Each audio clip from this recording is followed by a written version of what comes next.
మరణాతా.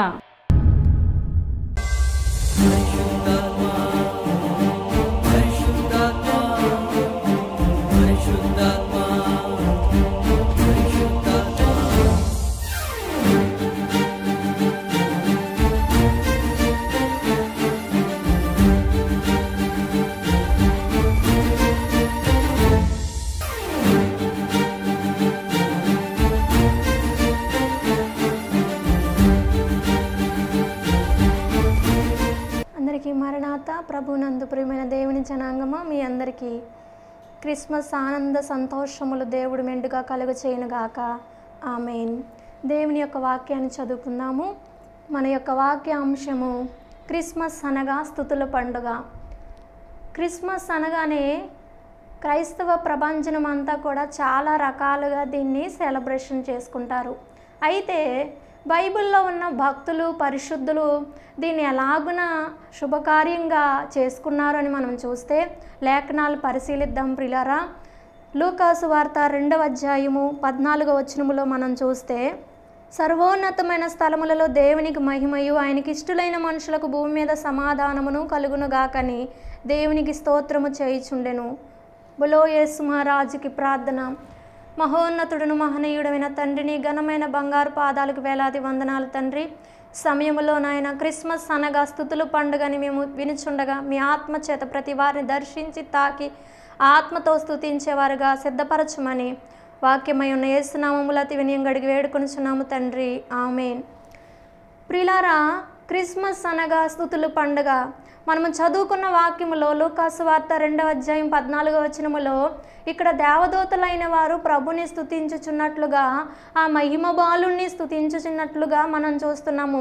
సర్వోన్నతమైన స్థలములలో దేవునికి మహిమయు ఆయనకి ఇష్టలైన మనుషులకు భూమి మీద సమాధానము కలుగునుగాకని పరలోకములో ఉన్న ఈ దేవదూతల సైన్యమట తండ్రి వద్ద సెలవు పుచ్చుకొని బిలబిలామనుకుంటూ ఆ యొక్క సత్రములోనికి యేసు ప్రభు శిశువుగా బాలుడిగా మరియమ్మ గర్భమున ప్రసవించిన సమయమందు ఆ యొక్క ఆకాశములో నుండి బిలబిలామనుకుంటూ వచ్చి ఆ సత్రము పైన గువ్వల సైన్యము వలె వారు స్తుతి యాగము చేస్తున్నట్లుగా మనం చూస్తున్నాం. సర్వోన్నతమైన స్థలములలో దేవునికి మహిమయు ఆయనకి ఇష్టలైన మనుషులకు భూమి మీద సమాధానమని వారు ఆ పసిబాలుడైన యేసు ప్రభుని స్తుతించుచున్నట్లుగా మనము చూస్తున్నాం. ప్రియులారా, దేవునికి స్తుతి కలుగునుగాక. ఇక రెండవదిగా ఎవరు స్తుతించారని మనం చూస్తే మత్తయి సువార్త 2వ అధ్యాయము 10-11 వచనాల్లో మనము చూస్తే, వారు ఆ నక్షత్రమును చూచి అత్యానంద భరితులై ఇంటిలోనికి వచ్చి తల్లి అయిన మరియను ఆ శిశువును చూచి సాగిలపడి ఆయన పూజించి తమ పెట్టెలు విప్పి బంగారమును సాంబ్రాణిని బోళమును కానుకలుగా ఆయనకు సమర్పించిరి. దేవునికి స్తుతి కలుగునుగాక. ఇక్కడ తూర్పు జ్ఞానులైన వారు అనగా శాస్త్రవేత్తలు అనగా సైంటిస్టులు మనకి కనబడుతున్నారు. వీరు శాస్త్రవేత్తలు అనగా గ్రంథాలు తిరగేసి ఇక్కడ యేసు ప్రభు వారు పుడతారు, ఆయన పుట్టినప్పుడు ఆకాశంలో ఒక నక్షత్రం పుడుతుంది అని తెలుసుకొని వీరు బెత్లెహేమునకు వచ్చి హేరోదు రాజు యొద్దకు వెళ్ళి ఇక్కడ యూదుల రాజుగా పుట్టినవాడు ఎక్కడున్నాడని ఆ యూదుల రాజును అడుగుతున్నట్లుగా మనము చూస్తున్నాము. ఈ జ్ఞానులైన వారు 2 సంవత్సరాలు ప్రయాణము చేసి ఆ యొక్క బాలుని దర్శించి వారు ఆ నక్షత్రమును చూచి అత్యానంద భరితులై ఆ ఇంటిలోనికి వచ్చి, అంటే ఇక్కడ సత్రములో ప్రభువారు లేరు కానీ 2 సంవత్సరాలు ఆ బెత్లెహేములో అద్దె ఇంటిలో ఉన్నట్లుగా మనము చూస్తున్నాం. ఆ ఇంటిలోనికి వచ్చి వారు అత్యానంద భరితులై సాగిలిపడి ఆ బాలుడని యేసు ప్రభుని స్తుతించినట్లుగా మనము చూస్తున్నాము. దేవునికి స్తుతి కలుగునుగాక. ఇక మూడవదిగా మనం చూస్తే లూకాసు వార్త 2వ అధ్యాయము 20వ వచనములో చూస్తే, అంతటా గొర్రెల కాపురు తమతో చెప్పబడినట్లుగా తాము విన్న వాటిని కన్న వాటిని గూర్చియు దేవుని మహిమపరచుచు స్తోత్రము చేయుచు తిరిగి వెళ్ళిరి. దేవునికి స్తుతి కలుగునుగాక. విన్న వాటిని కన్న వాటిని అంటే ఏమి విన్నారు? మనం ఇక్కడ చూస్తే అదే 2వ అధ్యాయము లూకాసు వార్త 8వ వచనములో, ఆ దేశంలో కొందరు గొర్రెల కాపురులు పొలములో ఉండి రాత్రివేళ తమ మందను కాచుకొనుచుండగా ప్రభుదూత వారి యొద్దకు వచ్చి నిలిచెను. ప్రభు మహిమ వారి చుట్టూ ప్రకాశించినందున వారి మిక్కిలి భయపడి భయపడిరి, అయితే ఆ దూత భయపడుకురి. ఇదిగో ప్రజలందరికీ కలుగబోవు మహా సంతోషకరమైన సువర్తమానం నేడు మీకు తెలియజేయుచున్నానని అక్కడ దేవదూత కాపరులతో చెప్పినట్లుగా మనము చూస్తున్నాం. ఇక్కడ విన్నారు కాపరులు. విని ఇక కనులారా వచ్చి ఆ యొక్క సత్రములో ఉన్న ఆ మరియమ్మ ఒడిలో ఉన్న బాలుని చూచారు. కన్నులారా చూచి వీరేం చేశారంటే, అయితే అంతటా గొర్రెల కాపరు తమకు చెప్పబడినట్టుగా తాము విన్న వాటిని కన్న వాటిని గురించి దేవుణ్ణి మహిమపరిచారట. దేవుని మహిమపరిచి స్తోత్రము చేసి తిరిగి వెళ్ళినట్లుగా మనము చూస్తున్నాం. దేవునికి స్తుతి కలుగును గాక. బలో యేసు మహారాజుకి. ఇక 4వదిగా మనము చూస్తే లూకాసు వార్త 1వ అధ్యాయము 46వ వచనములో మనము చూస్తే 46 నుంచి 55 వరకు మనము చూస్తే, అప్పుడు మరియ ఇట్లా నేను నా ప్రాణము ప్రభుని గనపరచుచున్నది, ఆయన తన దాసురాలు దీనస్థితిని కటాక్షించెను, నా ఆత్మ నా రక్షకుడైన దేవుని యందు ఆనందించెను, సర్వశక్తుడు నాకు గొప్ప కార్యములు చేసిన కనుక ఇది మొదలుకొని అన్ని తరముల వారు నన్ను ధన్యురాలని అందరూ. ఆయన నామము పరిశుద్ధము, ఆయనకు భయపడు వారి మీద ఆయన కనికరము తరతరములకుండును. ఆయన తన బాహువుతో పరాక్రమం చూపెను, వారి హృదయముల ఆలోచన విషయమై గర్విష్ఠులను చెదరగొట్టెను, సింహాసనముల నుండి బలవంతులను పడద్రోసి దీనులను ఎక్కించెను, ఆకలిగొనిన వారిని మంచి పదార్థములతో సంతృప్తిపరిచి ధనవంతులను వట్టి చేతులతో పంపివేసెను. అబ్రహామునకును అతని సంతానమునకు యుగాంతము వరకు తన కనికరము చూపి జ్ఞాపకము చేసుకుందని మన పితరులతో సెలవిచ్చినట్లు ఆయన తన సేవకుడైన ఇశ్రాయేలునకు సహాయము చేసెను. దేవునికి స్తుతి కలుగును గాక. ఇక్కడ మనము చూస్తే 4వదిగా మరియమ్మ గారి స్థుతి మనకు కనబడుతుంది. తన దాసురాలి దేన స్థితిని ప్రభు కటాక్షించారని, నా ప్రాణము ప్రభువుని గనపరచుచున్నదని, నా ఆత్మ రక్షణకర్తడైన దేవుని యందు ఆనందించుచున్నది అని ఇక్కడ మరియమ్మ గారు స్తుతించినట్లుగా మనము చూస్తున్నాం. ప్రియులారా, దేవునికి స్తుతి కలుగును గాక.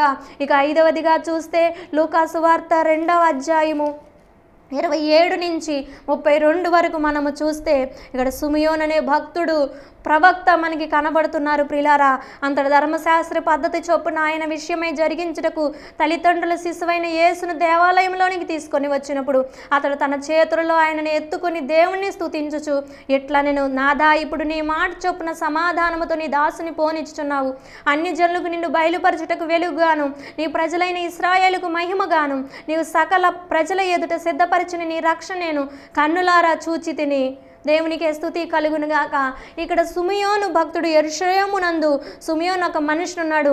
అతడు ఎటువంటి వాడంటే నీతిమంతుడై ఉన్నారు, భక్తిపరుడై ఉన్నారు. అలా భక్తిపరుడుగా నీతిమంతుడిగా ఉన్నప్పుడు పరిశుద్ధాత్మ అతని మీదకి వచ్చి నీవు రక్షకుని కన్నులారా చూచు వరకు నువ్వు మరణించువని పరిశుద్ధాత్మ చేత బయలుపరచబడి ఆయన దేవాలయంలోనికి ఏ రీతిగా ప్రవేశించారంటే మనము 26వ వచనము పైన భాగంలో చూస్తే అతడు ఆత్మవశుడై అతడు దేవాలయంలో ప్రవేశించాడట. దేవునికి స్తుతి కలుగును గాక.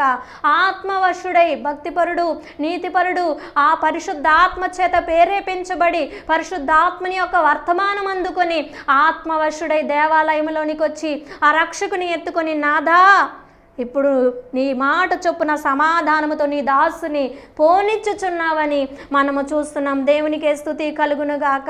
ఇలాగున సుమియోను భక్తుడు దేవుణ్ణి స్తుతించారు. ప్రియులారా, ఆయన ఎలాగ స్తుతించారంటే ఆత్మవశములోనికి వచ్చి స్తుతించినట్లుగా మనము చూస్తున్నాం. దేవునికి స్తుతి కలుగును గాక.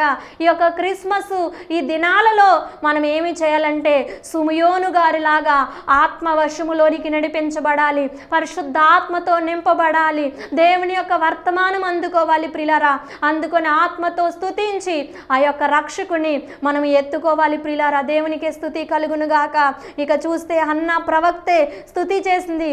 అదే లూకాసు వార్త 2వ అధ్యాయము 38వ వచనములో కూడా మనము చూస్తే ఆమె కూడా ఆ గడియలోనే లోపలికి వచ్చి దేవుని కొనియాడి యెరూషలేములో విమోచన కొరకు కనిపెట్టుచున్న వారందరిలో ఆయన గూర్చి మాట్లాడుచు నేను. దేవునికి స్తుతి కలుగును గాక.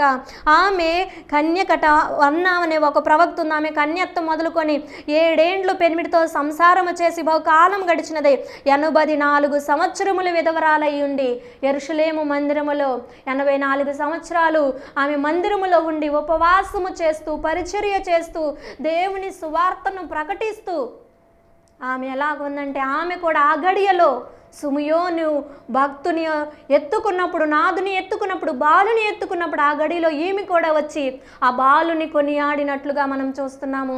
అందుకే భక్తులు రాస్తారు కదా, కొనియాడ తరమే నిన్ను కోమల హృదయాన్ని, ఓ యేసు పాన్పుగా నా ఆత్మను చేకొని శ్రేయముగా నా హృదయములో పవలించు అని మనము పాట వింటున్నాం ప్రియులారా. దేవునికే స్తుతి కలుగును గాక. నేటి దినమున మన హృదయం అనే సింహాసనము మీదకు ఆయన పాన్పు వేయాలి ప్రియులారా. ఆ హృదయంలోనికి ఆయన రావాలి ప్రియులారా. అప్పుడు వచ్చినప్పుడు ఆయనకి మన స్థలము, మన హృదయములో ఆయనకి స్థలము మనం సిద్ధపరచాలి. సత్రములో ఆయనకి స్థలము లేదు ప్రియులారా, లేక పశువుల తొట్టిలో పరుండబట్టారు. ఆయన మహిమ సింహాసనం తిమోతి వ్రాసిన పత్రికలో మనము చదువుకున్నాం కదా, సమీపింపరాని తేజస్సులో అమరత్వమును కలిగి ఆయన ఒక్కరు మాత్రమే వసించు కోటాను కోట్ల దేవదూతల చేత స్తుతించబడుచున్న దేవుడు నిన్ను నన్ను ప్రేమించి దీనుడుగా, నీతిపరుడుగా, యూదులు రాజుగా ఆయన మన మధ్యకు వచ్చినట్లుగా, పశువుల తొట్టిలోనికి వచ్చినట్లుగా మనము చూస్తున్నాము. మహిమ వస్త్రములను విడిచిపెట్టి పొత్తి వస్త్రములోనికి వచ్చారు ఆయన. మహిమ సింహాసనము విడిచిపెట్టి పశువుల తొట్టిని ఎన్నుకున్నాడు. ఎందుకంటే అందరూ ఆయన్ని ఆకర్షించాలని. పెద్దవారి ఇంట్లో ధనవంతుల కుటుంబాల్లో పుడితే అందరూ ఆ బాలుని యొద్దకు రాలేరు గనుక అందరికీ అందుబాటులో ఉండడానికి, అందరూ ఆ బాలుని చూచి అత్యానంద భరితులవ్వడానికి ఆయన పశువుల పాకలోనికి వచ్చారు ప్రియులారా. అందుకనే భక్తులు రాశారు కదా, పల్లెయందు క్రిస్మసు, కట్నమందు క్రిస్మసు, పల్లెయందు క్రిస్మసు, పట్నమందు క్రిస్మసు, దేశమంతా క్రిస్మసు, లోకమంతా క్రిస్మసు, దేవదూత క్రిస్మసు, దూతసేన క్రిస్మసు. పల్లెయందు క్రిస్మస్, పట్నమందు క్రిస్మస్, లోకమంతా క్రిస్మస్, దేశమంతా క్రిస్మస్. ధనవంతుల గృహంలో బంగారు ఊయలు ఊగితే పేద ప్రజలు చేరలేనని పల్లెయందు క్రిస్మస్ జరగాలి, లోకమంతా క్రిస్మస్ జరగాలి, దేశమంతా క్రిస్మస్ జరగాలి, పట్నమందు క్రిస్మస్ జరగాలని ఆ మహిమ బాలుడు పశువుల తొట్టిలోనికి వేం చేసిన వారై ఉన్నారు. దేవునికి స్తుతి కలుగునుగాక. ఇక చూస్తే మనము జకర్యా గారి స్తుతి కనబడుతుంది. లూకాసు వార్త 1వ అధ్యాయము 68 నుంచి 80 వరకు మనము చదువుకున్నట్లయితే, చీకటిలోను 79వ వచనం, చీకటిలోను మరణ ఛాయలను కూర్చుండి వారికి వెలిగించుటకై ఆ మహావాత్సల్యమును బట్టి ఆయన మనకు అరుణోదయ దర్శనం అనుగ్రహించెను. ఎలాగున 68 నుంచి 80 వరకు మనం చదువుకున్నట్లయితే ఇక్కడ జకర్యా గారు స్తుతించినట్లుగా మనం చూస్తున్నాం. ప్రభువైన ఇశ్రాయేలు దేవుడు స్తుతింపబడును గాక. ఆయన ప్రజలకు దర్శనమిచ్చి వారికి విమోచన కలగజేసెను. దేవునికి స్తుతి కలుగును గాక. తన సేవకుడైన దావీదు వంశమునందు మనకు రక్షణ శృంగం అనగా మన శత్రువుల నుండి, మనల్ని ద్వేషించి వారి చేతిలో నుండి తప్పించి మనకి రక్షణ కలగజేశారట. దేవునికి స్తుతి కలుగును. మన శత్రువుల నుండి తప్పించి మనకి రక్షణ కలగజేశారంట. దావీదు వంశముందు ఒక శృంగాన్ని మనకి పుట్టించినట్లుగా మనం చూస్తున్నాం. యెషయా మొద్దు నుండి చిగురు పుట్టెను అన్నట్లుగా మనము చూస్తున్నాం ప్రియులారా. దేవునికి స్తుతి కలుగును గాక. ఈనాడు నీవు నేను చేయవలసిందేమిటి? బైబిల్ గ్రంథంలో భక్తులు మనల్ని చూస్తున్నాం. అలాగనే వాగ్దాన క్రిస్మస్ మనం చూస్తున్నాం. వాగ్దానాలు, ప్రవచనాలు. యెషయా గ్రంథం 6వ అధ్యాయం 9వ వచనములో చూస్తే, యాలి అనగా మనకు శిశువు పుట్టిన, మన కుమారుడు అనుగ్రహింపబడెను, ఆయన భుజముల మీద రాజ్యభారమును, ఆయన ఆశ్చర్యకరుడు, ఆలోచనకర్త, నిత్యుడగు తండ్రి, సమాధాన కర్తయ్యగా అధిపతి అని అతనికి పేరు అని మనము చూస్తున్నాం ప్రియులారా. దేవునికి స్తుతి కలుగును గాక. సంఖ్యాకాండము 24వ అధ్యాయంలో మనం చూస్తే ఇక్కడ బిలాము కన్నుల తెరిచిన వాడై ఇక్కడ ప్రవచించినట్లుగా ఆత్మవశములోనికి నడిపించబడి 17వ వచనములో మనము చూస్తే, ఆయన చూచున్నాను కానీ ప్రస్తుతమునున్నట్లు కాదు, ఆయన చూచున్నాను కానీ సమీపమునున్నట్టు కాదు, నక్షత్రం యాకోబులో ఉదయించిన రాజధాని ఇశ్రాయేల్లో నుండి లేచునని మనము చూస్తున్నాం. కన్నులు తెరిచిన వాడై అతని దేవుని ఆత్మ అతని మీదకి వచ్చి ప్రవచించినట్లుగా 24వ అధ్యాయం 2వ వచనములో దేవుని ఆత్మ అతని మీదకి వచ్చినట్లుగా మనం చూస్తున్నాం. 17వ వచనములో ప్రవచించినట్లుగా మనము చూస్తున్నాం ప్రియులారా. సర్వశక్తిని యొక్క అతడు 4వ వచనములో చూస్తే దేవవాక్కులు వినిన వాణి వార్త అతడు పరవశుడై కన్నులు తెరిచిన వాడై, ఫుట్ నోట్లో మనం చూస్తే కన్నులు మూసిన వాడై, బహిరంగ కన్నులు మూసుకొని మన మనోనేత్రములు తెరవబడి సర్వశక్తుని యొక్క దర్శనాన్ని బిలాము గారు పొందుకున్నారు ప్రియులారా. 700 సంవత్సరాల క్రితమే యెషయా గారు ప్రవచించారు. ప్రభువారు భూమి మీదకి రాకముందే ప్రవచించినట్లుగా మనము చూస్తున్నాం ప్రియులారా. దేవునికి స్తుతి కలుగును గాక. మీకా గ్రంథం 5వ అధ్యాయం 2వ వచనములో చూస్తే, బెత్లెహేమే ఎఫ్రాతా, నువ్వు స్వల్ప గ్రామమైన బెత్లెహేము, నిన్ను ఇశ్రాయేలు వాడు ఏలబోవాడు నీలో నుండి వచ్చును. పురాతన కాలము నుండి శాశ్వత కాలం వరకు కూడా ఆయన ప్రత్యక్ష మగుచుండుననేటువంటి వాగ్దానము, ప్రవచనము మనము చూస్తున్నాం ప్రియులారా. పురాతన కాలం అంటే ప్రభు పుట్టిన సమయము నుండి శాశ్వత కాలము అంటే రాకడ పర్యంతము వరకు కూడా ప్రభువారు ఏమవుతారంటే ప్రత్యక్షపరచబడతారు ప్రియులారా. అంటే మనకి కనబడతారని దేవుని వాక్యం సెలవిస్తుంది. ప్రత్యక్షపరచబడాలంటే, ఆయన మనకు కనబడాలంటే మనం ఏమి చేయాలంటే దేవుని ఆత్మ మన మీదకి రావాలి. పరిశుద్ధాత్మ సుమయోని మీదకి వచ్చి నీవు రక్షకుడిని కన్నులారా చూచిన తర్వాతే మరణిస్తావని పరిశుద్ధాత్మ చేత బయలుపరచబడిన వర్తమానం. ఆత్మవశుడై అతడు దేవాలయంలోనికి వచ్చి ఆ సర్వశక్తుడైన దేవుణ్ణి ఎత్తుకొని, నాదా ఇప్పుడు సమాధానముతో నీ దాసుని పోనించుచున్నామని సెలవిచ్చారు కదా ప్రియులారా. దేవునికి స్తుతి కలుగును గాక. యేసు మహారాజుకి యెషయా గ్రంథము 14వ వచనములో మనకు కనబడుతుంది, ఆలకించుడి కన్య గర్భవతి కుమారుని కని అతనికి ఇమ్మానుయేలని పేరు పెట్టును అని వాగ్దానం మనకు కనబడుతుంది ప్రియులారా. దేవునికి స్తుతి కలుగును గాక. ఇలా క్రిస్మస్ అనగా వాగ్దానముల పండుగ, ప్రవచనముల పండుగ, ప్రవచనముల నెరవేర్పుల పండుగ. దేవునికి స్తుతి కలుగునుగా. నీ నిజ వాగ్దాత్తములను నిత్యము నమ్మి వాని నెరవేర్పులు విని వట్టివి అనక మానసమునను అనుభవించు మనసు నీయుమా నీ దానమూల్య ధ్యానమొసగుమి దేవస్తోత్రగానములపై దివ్య స్థలములో. దేవునికి స్తుతి కలుగును గాక. ఆయన వాగ్దానములు, నీ నిజ వాగ్దానములు నిత్యము నమ్మి వట్టివి అనక ఆయన వాగ్దానం చేశాడు. 700 సంవత్సరాల క్రితమే యెషయా ప్రవక్తకి బయలుపరిచారు, నేను ఈ లోకానికి రాబోతున్నానని. కాలము పరిపూర్ణము కాగా తండ్రి తన కుమారుని భూలోకమునకు పంపించననే వాగ్దానము మనము చూస్తున్నాం ప్రియులారా. అయితే బైబిల్ గ్రంథములో దేవదూతలు స్తుతి చేశారు, జ్ఞానులు స్తుతి చేశారు, కాపరులు స్తుతి చేశారు, మరియమ్మ గారు స్తుతి చేశారు, అన్న ప్రవక్త స్తుతి చేసింది, సుమియోను భక్తుడు స్తుతి చేశారు, జకరియా గారు స్తుతి చేశారు. స్తుతి కార్యం మనకి కనబడుతుంది బైబిల్ గ్రంథములో. భక్తులు, పరిశుద్ధులు, ప్రవక్తలు దేవుని పుట్టుకు ముందు, పుట్టుకు తర్వాత, భూమి మీదకి వచ్చినా కూడా దేవుని ఆత్మతో స్తుతించిన కార్యం మనకు కనబడుతుంది. అయితే నేటి దినమున నేను ఏ క్రిస్మస్ చేయాలి? 4 రకాల క్రిస్మస్లు మనకు కనబడుతున్నాయి. ఇంటి క్రిస్మస్, ఒంటి క్రిస్మస్, పంటి క్రిస్మస్, కంటి క్రిస్మస్. ఇంటి క్రిస్మస్ అంటే మనం ఇల్లంతా శుభ్రం చేసుకొని పెయింటింగ్స్ వేసుకుంటాం. కంటి క్రిస్మస్ అంటే చాలా అందంగా డెకరేషన్ చేసుకుంటాము.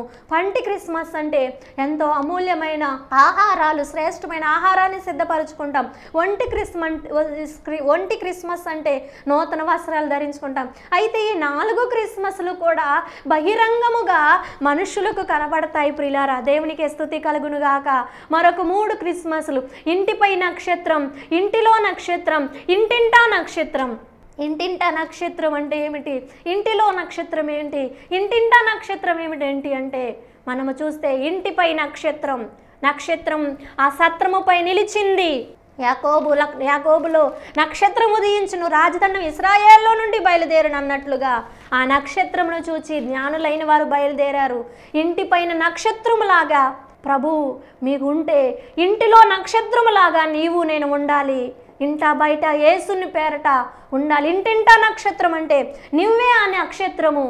దానియేలు గ్రంథములో అగ్నిలో నుండి లాగే నక్షత్రాల వలె, జ్యోతుల వలె వెలగాలి మీరని దేవుని వాక్యం సెలవిస్తుంది. జీవవాక్యములు చేత పట్టుకొని లోకమందు జ్యోతుల వలె ప్రకాశించుడి అని దేవుని వాక్యం సెలవిస్తుంది ప్రియులారా. నక్షత్రములాగా నీవు మారి ఇంటింటా దేవుని యొక్క సువార్తను ప్రకటించాలి. దేవునికి స్తుతి కలుగునుగాక. బహిరంగముగా మనుషులకు కనబడే క్రిస్మస్ చేస్తున్నామా? ఆడంబర మహత్యాలతో, చాలా సెలబ్రేషన్స్తో మనము క్రిస్మస్ సెలబ్రేషన్ చేసుకుంటున్నాము, కానీ దేవునికి ఇష్టమైన క్రిస్మస్ చేయలేకపోతున్నాం. క్రిస్మస్ అనగా దేవుణ్ణి ఆరాధించుట, క్రీస్తుని ఆరాధించుట. కానీ ఈ సమయాలలో అది చాలా తక్కువైపోయింది నేటి క్రైస్తవ జీవితంలో ప్రియులారా బైబిల్ గ్రంథంలో భక్తులైన వారు ఏం చేశారంటే దేవుణ్ణి స్తుతించారు, దేవుణ్ణి కొనియాడారు ప్రియులారా. దేవునికి స్తుతి కలుగును గాక. కీర్తనల గ్రంథము 50 అధ్యాయము 23వ వచనములో చూస్తే, స్తుతియాగం అర్పించువాడు నన్ను మహిమపరుచున్నాడు, నేను వానికి దేవుని రక్షణ కనుపరిచినట్లు వాడు మార్గము సిద్ధపరచుకును. దేవునికి స్తుతి కలుగును గాక. స్తుతియాగము అర్పించువారు ఎవరిని మహిమపరచుచున్నారు? దేవుణ్ణి మహిమపరచుచున్నారట. దేవునికి స్తుతి కలుగును గాక.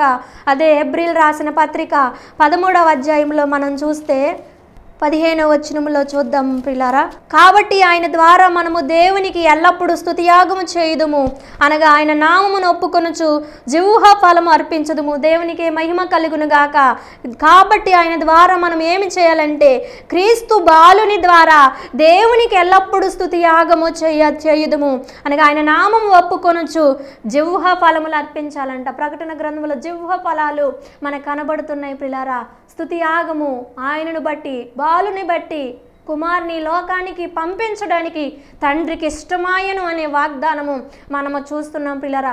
గనుక మనము దేవుని స్తుతించాలి. తండ్రికి స్తోత్రములు ఉయ్యాలో, తనయునికి స్తోత్రములు ఉయ్యాలో, తండ్రికి స్తోత్రములు ఉయ్యాలో, తనయునికి స్తోత్రములు ఉయ్యాలో, దేవలోకము నుండి ఉయ్యాలో, దేవదూతలు వచ్చి ఉయ్యాలో, మేల్కొని పాడండి ఉయ్యాలో, మంగళహారతులు ఉయ్యాలో, మధ్యరాత్రి వేళ ఉయ్యాలో, మేలైన పాఠాలు ఉయ్యాలో. దేవునికి మహిమ కలుగునుగాక. తండ్రికి స్తోత్రములు ఉయ్యాలో, తనయునికి స్తోత్రములు ఉయ్యాలో. ఆయన ద్వారా మనం ఏమి చేయాలంటే తండ్రికి స్తుతి చేయాలి ప్రియులారా. దేవునికి మహిమ కలుగునుగాక. కీర్తనల గ్రంథము 33వ అధ్యాయం మనము చూస్తే 1వ వచనములో, నీతిమంతులారా యెహోవాను బట్టి ఆనందగానము చేయుడి, స్తుతి చేయుట యథార్థవంతులకు శోభస్కరము. దేవునికి స్తుతి కలుగునుగాక. నీతిమంతులారా యెహోవాను బట్టి మనం ఏం చేయాలి? ఆనందగానము చేయాలి. స్తుతి చేయుట యథార్థవంతులకు శోభస్కరము. దేవునికి స్తుతి కలుగును కాక. స్తుతి చేయడము ద్వారా యథార్థవంతులకు శోభస్కరమట. అంటే శుభదినాలు దేవుడు మనకు కలగజేస్తారు పిల్లారా.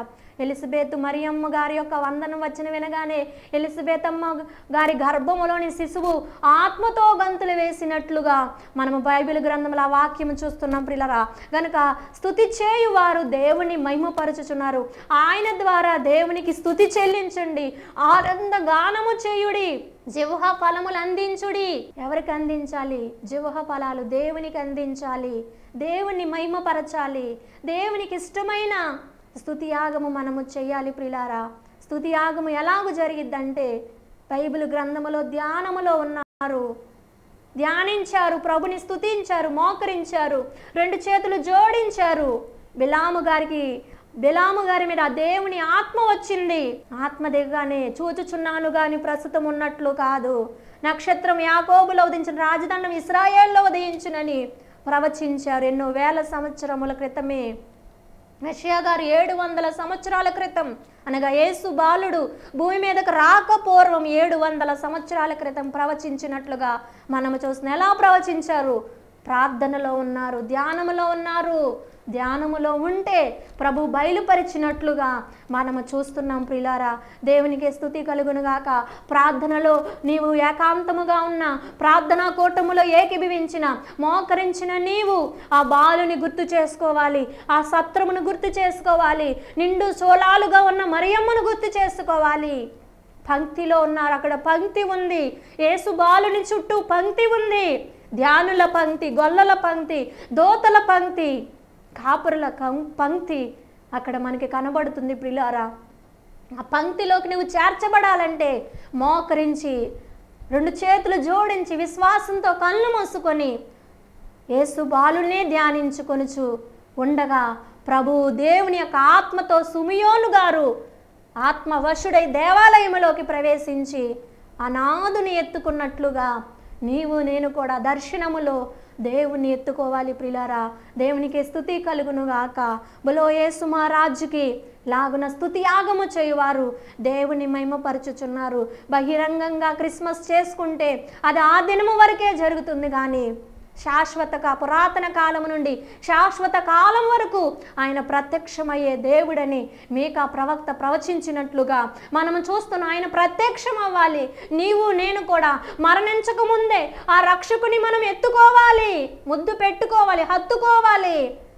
నేడు దేవుడు నిన్ను చూడవచ్చినాడు,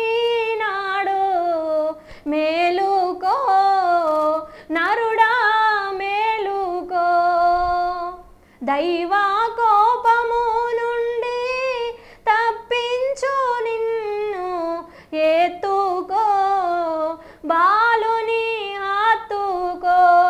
దేవునికి స్తుతి కలుగును గాక. దైవ కోపము నుండి తప్పించ బాలును ఎత్తుకోవాలి. నేడు నిన్ను చూడడానికి ఆయన వచ్చాడు కాబట్టి నువ్వు మేలుకోవాలి. మీరు శోధనలో ప్రవేశించుకుంటున్నట్లు మెలకుగా ఉండి ప్రార్థన చేయుడి. అందుకనే భక్తులు క్రిస్మస్ ధ్యానములు అన్నారు. బైబిల్ మిషన్ రక్షణశాల మందిరములో నవంబర్ 25 నుండి డిసెంబర్ 25 వరకు కూడా తెల్లవారుజామున 4 గంటల నుండి 6 గంటల వరకు క్రిస్మస్ ధ్యాన కూడికలు జరుగుతున్నాయి. ప్రియులారా, వేకుజామున లేసి ఆ బాలుని మనము దర్శించాలి. ఆ బాలుడు అప్పుడు మనకు ప్రత్యక్షం అవుతారు. సుమియోను గారి మీదకి వచ్చిన ఆత్మ, బిలాము గారి మీదకి వచ్చిన దేవుని ఆత్మ, హన్నా ప్రవక్త మీదకి వచ్చిన ఆత్మ, కాపురుల మీదకి దిగిన దేవదూత మన యొద్ద కూడా వస్తుంది. ప్రియులారా, దేవునికి స్తుతి కలుగును గాక. అట్టి క్రిస్మస్ మనము చేసుకోవాలి. అట్టి క్రిస్మస్ నాకు దయచేయండి నాయనని. క్రిస్మస్ అనగా స్తుతుల పండుగ. చాలా రకాలుగా సెలబ్రేషన్ చేసుకుంటాం. నాట్యాలతో, స్కిట్స్తో, చంటి బిడ్డలైన వారితో యాక్షన్లు ఉంటాయి, కానీ అంగరంగ వైభవంగా జరుపుకుంటాము. కానీ అది మనుషులకు నచ్చే క్రిస్మస్. కానీ దేవునికి నచ్చే క్రిస్మస్ ఏమిటి? స్తుతి యాగము చేయువారు నన్ను మహిమపరచుచున్నారు. యథార్థవంతులు స్తుతి చేయుట శోభస్కరము, నీతిమంతులారా ఆనందగానము చేయుడి. ఎల్లప్పుడూ ఆయన ద్వారా తండ్రికి స్తోత్రములు చేయని జిహ్వ ఫలములు ఆయనకు అందించండి అని దేవుని వాక్యం విన్నాము గనుక అట్టి స్తుతి యాగము చేసేవారిగా అట్టి క్రిస్మస్ను మాకు దయచేయండి నాయనని ప్రార్థన చేసుకుందాం. ప్రియులారా,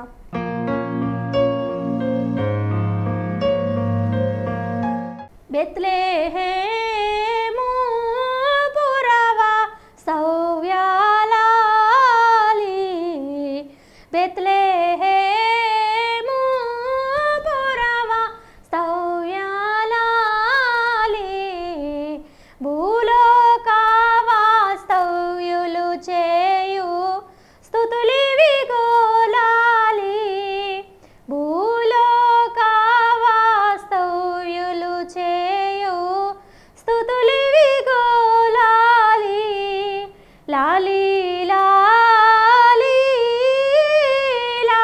లమ్మ లాలి, లాలి శ్రీ మరియమ్మ పుత్ర నీకే లాలి. ప్రార్థన చేసుకుందాం. ఈ వాక్యమును వింటున్న దేవుని బిడ్డ, ఎటువంటి క్రిస్మస్ చేసుకుందాం? ఇప్పటి వరకు దేవదూతలైన వారు దేవుని స్తుతిస్తున్నారు. సర్వోన్నతమైన స్థలములలో దేవునికి మహిమయు, ఆయనకి ఇష్టలైన మనుషులకు భూమి మీద సమాధానమని దేవుణ్ణి స్తుతిస్తున్నారు. కాపరులైన వారు విన్న వాటిని కన్న వాటిని గూర్చి దేవునికి స్తోత్రము చేయుచుండిరి అని విన్నాం కదా. జ్ఞానులైన వారు ఆ నక్షత్రమును చూచి 2 సంవత్సరములు ప్రయాణము చేసి ఆ ఇంటిలోనికి వచ్చి అత్యానంద భరితులై సాగిలపడి ఆయన పూజించినట్లుగా దేవుని లేఖనాలు సెలవిస్తున్నాయి. దేవా మీకు స్తోత్రములు. సుమియోను భక్తుడు నీతిపరుడు భక్తిపరుడుగా ఉన్నాడు గనుకనే పరిశుద్ధాత్మ తన మీదకి వచ్చింది. నీవు నేను ఎలాగూ ఉన్నాము, మన హృదయం ఎలాగున్నది? హృదయ శుద్ధి గల వారు ధన్యులు, వారు దేవుణ్ణి చూతురు అని మనం వింటున్నాం, చదువుకుంటున్నాం కదా వాక్యములో. దేవా నీకు స్తోత్రములు నాయన, మీకు స్తోత్రములు నాయన, మీకు వందనములు నాయన, మీకు నమస్కారములు నాయన. ఆ రీతిలోనికి మమ్మల్ని నడిపించండి. పరిశుద్ధాత్మతో మమ్మల్ని తాకండి నాయన. అన్న ప్రవక్తే 85 సంవత్సరములు ఉపవాసములు తుంటూ సువార్త చేయుచు పరిచర్య చేయుచు ఆ గడియలో ఆ బాలుని యొద్దకొచ్చి కొనియాడింది నాయన. ఓ యేసు అని నాయన కొనియాడింది. దేవా నీకు స్తోత్రములు తండ్రి, నీకు వందనాలు. నేను భక్తులు సెలవిచ్చారు, మురియుచు వేయండి ఉయ్యాలో, ముత్యాల హారములు ఉయ్యాలో, సృష్టికర్త అడుగో ఉయ్యాలో, శిశువుగా ఉన్నాడు ఉయ్యాలో అన్నట్లుగా సృష్టికర్త అయిన దేవుడు శిశువుగా సమీపస్తులుగా ఎత్తుకోవడానికి, మనము మురుసుకోవడానికి, మనం ఆనందించడానికి ఆయన బాలునిగా వచ్చాడే. ఆ బాలుని కుమారుని కీర్తనల గ్రంథం 2వ అధ్యాయములో కుమారుని ముద్దు పెట్టుకుని లేని ఎడల ఆయన కోపించును అనే వాక్యమును మనము చూస్తున్నాము కదా. కుమారుని ముద్దు పెట్టుకోవాలి అనగా మనకు శిశువు పుట్టిను, మనకు కుమారుడు అనుగ్రహింపబడెను. నీ కుమారుడే నా కుమారుడే గనుక ఎత్తుకుంటే ఆ కుమారుడు ఆనందిస్తాడు, ఏడుపు ఆపేస్తాడు గనుక కుమారుని ఎత్తుకోవాలి. దైవ కోపము నుండి తప్పించు బాలుని ఎత్తుకో, ముద్దు పెట్టుకో అన్నట్లుగా హత్తుకో, మేలుకో నరుడా, పాపము చాలుకో అని భక్తులు తెలియచేసినట్లుగా దేవా మీకు స్తోత్రాలు నాయన. అట్టి క్రిస్మస్ మా అందరిలో మీరు దయచేయండి నాయన. మరియమ్మ గారి యొక్క వందనం వచనం వినగానే ఎలిజబెత్ అమ్మ గర్భములోని శిశువు ఆత్మతో గంతులు వేసిన కార్యమును మా జీవితాల్లో దయచేయండి అయ్యా, మా కుటుంబాల్లో దయచేయండి అయ్యా, మా బిడ్డల్లో దయచేయండి అయ్యా, మా సంఘాల్లో దయచేయండి నాయన. నీకు స్తోత్రములు నాయన. మరి నా ప్రాణము దేవుని గణపరచుచున్నది, ఈ దీనురాలి దీనస్థితిని దేవుడు కటాక్షించును అని దేవుని స్తుతించిన కార్యం నువ్వు జ్ఞాపకం చేసుకుంటున్నామయ్యా. నీకు స్తోత్రములు స్తుతులు చెల్లిస్తున్నాము. అట్టి క్రిస్మస్ మాకు దయచేయమని దేవా నీకు స్తోత్రములు చెల్లిస్తున్నాము. సమయమును అయ్యా దినములు చెడ్డవి గనుక సమయమును పోనిక అజ్ఞానుల వలె కాక జ్ఞానుల వలె నడుచుకొనుడి అని నీ వాక్యం సెలవిస్తుంది. కాబట్టి శోధనలో ప్రవేశించుకున్నట్లు మెలకువగుండి నిన్ను స్తుతించేవారిగా మేల్కొని పాడండి ఉయ్యాలో, మంగళహారతులు ఉయ్యాలో, మధ్యరాత్రి వేళ ఉయ్యాలో, మేలైన పాటలు ఉయ్యాలో, అర్ధరాత్రి వేళ ఉయ్యాలో, అంతయు సందడే అంతయు సంబరమే ఉయ్యాలో అన్నట్లుగా అట్టి స్థితిని, అట్టి ఆత్మానందము మాకు దయచేయండి నాయన. సర్వశక్తిని యొక్క దర్శనమును మేము పొందుకున్నట్లు నీ కృప చూపి పరిశుద్ధాత్మతో తాకి దేవుని ఆత్మ మేము పొందుకొని ధ్యానించేవారిగా, ప్రవచించేవారిగా, దర్శనము చూచేవారిగా మమ్మల్ని సిద్ధపరచమని, సమస్త మహిమ ఘనత ప్రభావములు పొందమని బెత్లెహేము వాసి అయిన మరియమ్మ బాలుడైన మహిమ బాలుడైన యేసు నామములో అతి వినయముగా అడిగి వేడుకొనుచున్నాము తండ్రి, ఆమేన్. అందరికీ మరణాత క్రిస్మస్ శుభములు మీ అందరికీ కలుగును గాక. మా అడ్రస్ బైబిల్ మిషన్ రక్షణశాల, సిహెచ్ సువార్తమ్మ గారు, ఇందిరానగర్ కాలనీ, బేతవోలు గ్రామం, గుడివాడ, కృష్ణా జిల్లా, ఆంధ్రప్రదేశ్. Pin number 521301. మా సెల్ నెంబర్ 9963442788.